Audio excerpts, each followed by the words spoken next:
सुबह का समय होता है। जानकी चाय की चुस्की लेते हुए टीवी देख रही थी।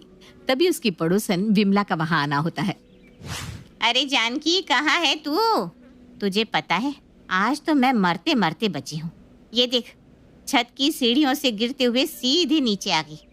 वो तो मेरे बहू और बेटों ने मुझे संभाल लिया, वरना आज तो तेरी विमलू तुझसे मिलने से पहले यमराज से मिल चुकी होती। सीने हाथ में पट्टी बांधे हुए होती। अरे तो तू खड़ी क्यों है? बैठ ना यहाँ और दिखा तो जरा कहाँ कहाँ चोट लगी है। तू ना थोड़ा ध्यान रखा कर। इस उम्र में अगर हड्डियां टूट भी गई तो जुड़ती नहीं है। विमला काकी, माँ जी एकदम सही कह रही हैं। इस उम्र में खुद का थोड़ा ध्यान रखा करो। और आपको छत पर चढ़ने उतरने की क्या जरूरत है? आपके बहू बेटे हैं ना, उन्हें कहा करो। अरे क्या बात कर रही हैं विमला काकी, आप तो सीढ़ियों से ही गिरी हैं। और ये तो कुछ भी नहीं है। मैं तो एक दिन छत पर कपड़े डालने गई और छत से नीचे गिर गई। लेकिन अब मेरी माँ को लगा कि मैं मर गई और वो रोने लगी। तब मेरी आंख खुली, मैं बेहोश हो गई थी। माँ जी देख रही है ना आप अपनी छोटी बहू को। झूठ बोलने की भी हद होती है। और फेंक तो इतना रही है जैसे यमराज ने इसके प्राण हर कर वापस इसमें प्राण डाल दिए हो। क्या बात कर रही है छोटी बहू? ये तो ऊपर वाले की माया है जो उन्होंने तेरी जान बख्श दी। कोमल को एक में दो लगाकर बोलने की आदत थी और कभी कभी तो वो इतना ज्यादा बोल जाती कि लोग उस पर विश्वास करने से पहले ये सोचते कि कहीं इसका मानसिक संतुलन तो खराब नहीं है। एक रोज कोमल अपनी सास जेठानी और पड़ोसन के साथ मार्केट के लिए निकलती है।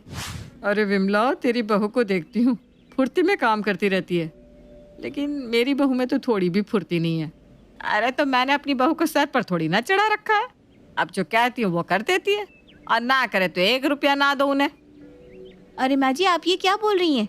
सुबह से शाम हो जाती है लेकिन मैं बैठती तक नहीं हूँ। पूरा दिन घर का काम करती रहती हूँ। कभी ये करना कभी वो करना, ये नहीं दिखता आपको? लगता है जब तू काम कर रही होती है तब मेरी आंख लग जाती है। तो मैंने कभी तुझे काम करते हुए नहीं देखा। अरे माँ जी, अभी आपने मुझे काम करते हुए कहाँ देखा है? जब मेरे भाई की शादी हुई थी ना, तो मैंने रात भर जागकर सारे मेहमानों के कपड़े धोए थे। क्यों? तेरे भाई की शादी में मेहमान नाले में गिर कर आए थे क्या, जो तुझे कपड़े धोने पड़े? कुछ भी बोलती है कोमल। अगर आपको विश्वास नहीं होता ना तो मैं अभी माँ को फोन करती हूँ, वही आपको सच बताएंगी। जानकी और नेहा को अच्छे से पता था कि कोमल को कितना फेंकने की आदत हो चुकी है। हर बात पर लंबी लंबी बातें बनाकर वो लोगों को सुनाया करती थी। एक रोज बिजली का बिल देने बिजली वाला जानकी के घर आता है। जानकी हॉल में बैठी होती है और नेहा सब्जियां काट रही होती है। अरे खड़ी क्या है, बेचारे से बिजली का बिल ले ले और जाने दे उसे, उसके पास भी बहुत सारे काम होंगे। अरे भैया, आज आप इतना उदास क्यों हैं? सब ठीक तो है ना घर में? अरे क्या बताऊँ भाभी, 2-4 दिन पहले घर में लाइट ठीक कर रहा था, बस उसी में करंट के 2-4 झटके लग गए। मेरी तो हालत ही खराब हो गई थी। पूरे 5 दिन हॉस्पिटल में रहा हूँ, तब जाकर आज काम पर आया हूँ। अरे बेटा, ध्यान से काम किया कर। ये सब काम तो कितना जोखिम भरा होता है। अरे माँ जी, ये तो कुछ भी नहीं है। आपको पता है, जब मैं 8 साल की थी तब मैंने बिजली की तार को पकड़ लिया था। मुझे भी कई बार झटके लगे और मैं दूर जाकर गिरने लगी, लेकिन फिर मैं तो उठ खड़ी होती और उस करंट के तार को बार बार पकड़ लेती। लेकिन माँ ने जब मुझे मारा ना, तब मुझे समझ में आया कि इससे तो मेरी जान भी जा सकती थी। क्यों काकी, इंसानों की जगह घर में रोबोट को बहू बनाकर लाई हो क्या, जो करंट से उस पर कोई असर नहीं होता? है तो इंसान ही, लेकिन फेंकने की आदत है इसकी। कभी फुर्सत में बताऊंगी। माँ जी बिल्कुल सही कह रही हैं भैया। कई लोगों की आदत होती है, जब तक अपनी तारीफ ना कर ले उन्हें खाना हजम नहीं होता। ऐसे ही समय बीत रहा था और कोमल की बातों को बढ़ा चढ़ाकर बोलने की आदत जा ही नहीं रही थी। नेहा और जानकी कोमल की हरकतों से परेशान हो चुके थे और एक दिन विमला के घर जब मेहमान आते हैं तो वो जानकी के घर आती है। अरे जानकी, तू जरा अपनी छोटी बहू को मेरे घर तो भेज दे। वो परसों कह रही थी ना कि उसने अपनी भाई की शादी में 100 लोगों का खाना अकेले बनाया था, लेकिन मेरे घर तो सिर्फ ना 10 लोग आए हैं। उनका खाना बनाना है ज़रा। अरे काकी, लेकर जाओ। ये रही पूरी की पूरी कोमल। हमें इससे कोई काम नहीं है, घर का काम तो मैं कर लूंगी। अरे दीदी, ये क्या कह रही हैं आप? भला मैं क्यों जाऊं विमला काकी के घर? वो ना तब की बात और थी। अब तो मेरे में काफ़ी बदलाव आ गया है। मैं नहीं बना पाऊंगी इतने लोगों का खाना। जब तुझसे होता नहीं कुछ तो इतना बड़ा चढ़ा कर बोलने से क्या मिल जाता है तुझे? अब मैं कुछ नहीं सुनने वाली। जा विमला के घर जाकर मेहमानों के लिए खाना बना दे। मुझे तो पहले ही पता था तेरी बहू को आता जाता कुछ नहीं, लेकिन बातें लंबी लंबी करती है, कामचोर कहीं की।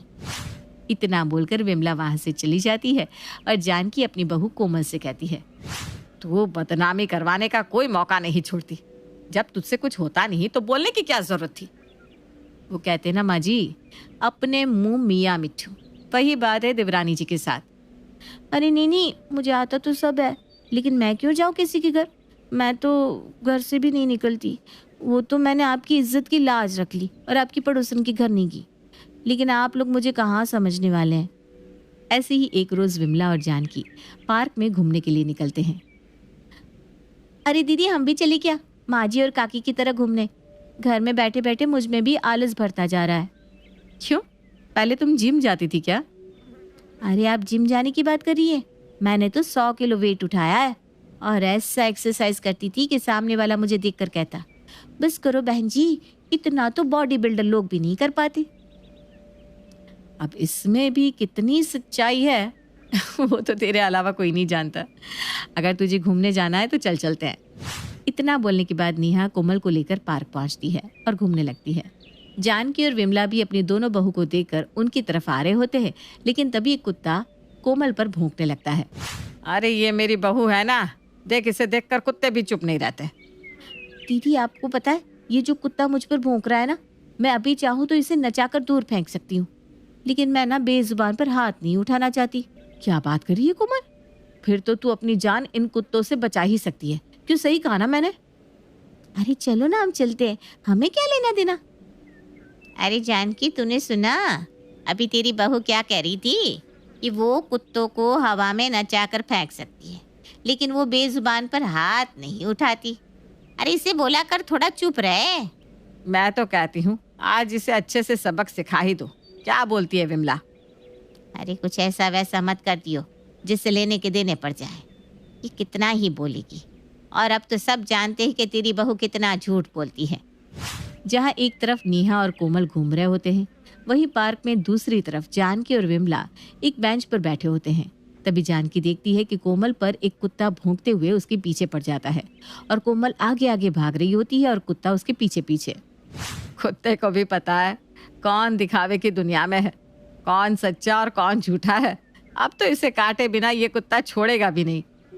अभी तो कह रही थी कुत्तों को नचा कर फेंक दूं, अब क्या हो गया? अब क्यों भाग रही है? वैसे जानकी, अगर कुत्ते ने इसे काट लिया ना तो 14 इंजेक्शन लगवाने पड़ेंगे। बचा ले इसे। अरे नहीं, आज तो इसे अच्छे से सबक मिलेगा। तू बैठकर बस तमाशा देख, क्योंकि इसका दिमाग कुछ ज्यादा ही आसमान में चढ़ गया है। ये तो कुछ भी नहीं है, मैंने ऐसा किया था, ये तो कुछ भी नहीं है, मैं तो छत से कूद गई थी। कुछ भी बोलती रहती है। अरे माँ जी, कोमल को कुत्तों से बचा लो ना, वरना वो कोमल को काट लेंगे। अरे तू क्यों चिल्ला रही है? तू भी आकर यहाँ बैठ जा और चुपचाप तमाशा देख। जानकी और विमला बेंच पर बैठे कोमल को देख रहे होते हैं, लेकिन उसकी मदद नहीं करते।